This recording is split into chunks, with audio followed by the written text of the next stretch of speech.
You may be seated. As we've already actually been in the Christmas season for a week already, but I was making up for Zephaniah last week, and so I haven't gotten the roll yet. But now we're getting going, and this year I've chosen for my theme Christianity or Christmas for real people. Not the ones that we make up, not the ones that we pretend to be, not the ones that we put on a mask for, but for real people. And today, as we look at Matthew chapter 1, starting with verse 18, I'm focusing a lot on marriage. I don't know that this is the only application for this passage. In fact, I am sure this is not the only application for this passage. But I thought that we might talk about for better but worse. How many of you promised to be married for better and then found out it got worse? Let's not have a show of hands. Anyway, this is Ryan Sandberg. Ryan Sandberg was a second baseman for the Chicago Cubs for a lot of years. Had a great run as a professional baseball player. After he retired, he was elected to the Baseball Hall of Fame, and he gave a very wonderful speech as he was inducted into there. It was very polished. He was very poised as he was on the baseball field. But at one point, it got to him because he started talking about his wife that you can see there on his left. And he said that being inducted into the Baseball Hall of Fame was the second best thing that had ever happened to him. The first was his wife, his best friend, the love of his life. He got real poetic and said, "Oh, she's my sun and moon and stars." I don't know about that. She was his past and present and future and just everything to him. That's the kind of marriage I think that most of us want. We want a Hall of Fame marriage. And when we get married, we think that it's going to be that way. Beth's going, "Yeah, I didn't." Or wasn't that look? Didn't ask enough questions. It was more like a minor league wedding or a minor league marriage. Maybe farm team or something. But most of us think that when we get married, it's going to be this Hall of Fame marriage. We don't look at any of the downsides. We're enthralled, we're entranced, we're enamored, all those wonderful words. We're Twitter-pated. We are, what? You didn't like that word, Twitter-pated? That's from Bambi. Wasn't it Thumper that was Twitter-pated? No, Flower. I don't know. It's been so long since I saw that movie. But we are in love. And we don't think that there is two people are coveting together to live together and to work together and to survive together. We don't see the downside because we are in love. But we can get to these Hall of Fame marriages even if bad things come along. Whatever the state of your marriage, or even if you're unmarried, you can learn something from Mary and Joseph's life here as they start their life together. Again, I'm applying it to marriage, but I think that as we work through this passage, you can apply it to a lot of situations.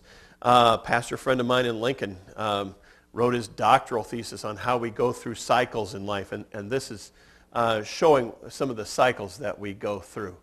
The first thing that we come to in this story is we even skip the romance. We come to the part where there is trouble in paradise even before we heard about the glowing things. And I'm sure that they were in love. I'm sure that they cared about each other deeply. I'm sure that they had gone for long walks and held hands and looked into each other's eyes and whispered conversations as they talked about their life together. I'm sure that they were faithful to each other. Marriage customs in those days, in Israel, you had to be engaged for a year. And it was as good as being married because you had to get a divorce from being engaged, the same as you had from marriage. And so Mary and Joseph have been planning this life together. They've been dreaming about children. They've been dreaming, Joseph's been dreaming about, Joseph and Sons and starting a chain of furniture stores around the country. And, hoping that his sons and his son-in-laws would take them over and spread the good name of Joseph the carpenter everywhere. And Mary was thinking about this home that they were going to have together and the love that she had and the visions that they had together. I'm sure they talked all about that. But here at the beginning of our story in Matthew, we come face to face with trouble in paradise.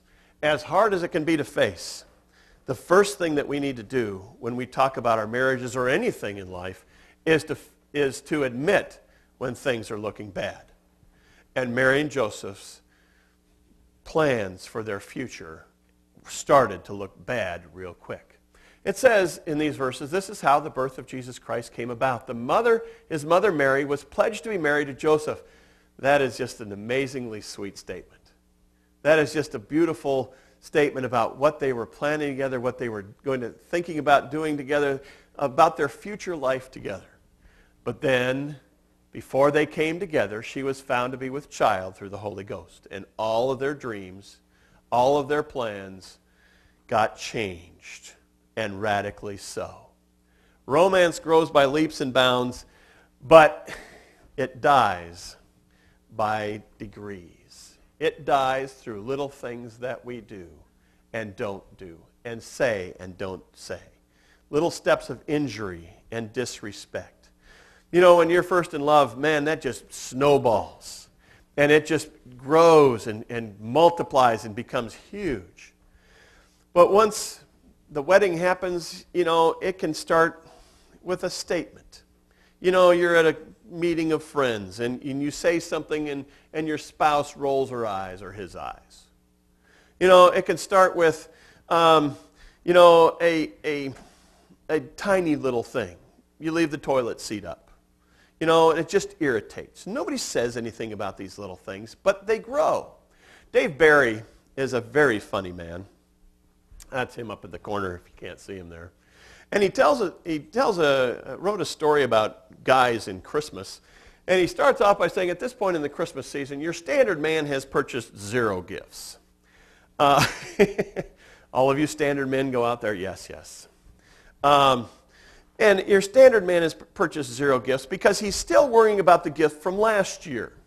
Last year, he went out and bought the best gift possible. He bought his wife an emergency roadside kit. It had A1 class jumper cables. It had a compressor. It had everything you could possibly need. And when she unwrapped it, she was stunned. He had broken some rule. He didn't know what the rule was. And for some reason, his wife was too mad to explain to him what the rule was that he had broken. So he's still working on last year's when he's trying to figure out this year's. Some of your wives are looking at your husbands, out of the corner of your eyes like, yeah. Little things, increments, they irritate. And they grow, and they build up. It's like scars. Not big scars, but little scars that build up and multiply until there's nothing there. When I was in junior high, I had a series of appendicitis attacks. And I would get a stomach ache that was unbelievable, but a day later I'd be fine. And it'd go by a month and I'd have another one. Pain was unbelievable, and I'd get over it. I'd go, be fine. And this happened time after time after time until finally they took out my appendix, and all they found of that supposed to be nice pink little appendix was a massive scar tissue. Because I'd, gotten appendicitis and got over it, got appendicitis, got over it, got appendicitis. All it was scar tissue. And our marriages and our lives and our relationships can do that. In fact, anything in our life can do that. We put up with things and we let them go and we don't work on them and we just push them underneath and out of the sight and out of the way and nothing happens.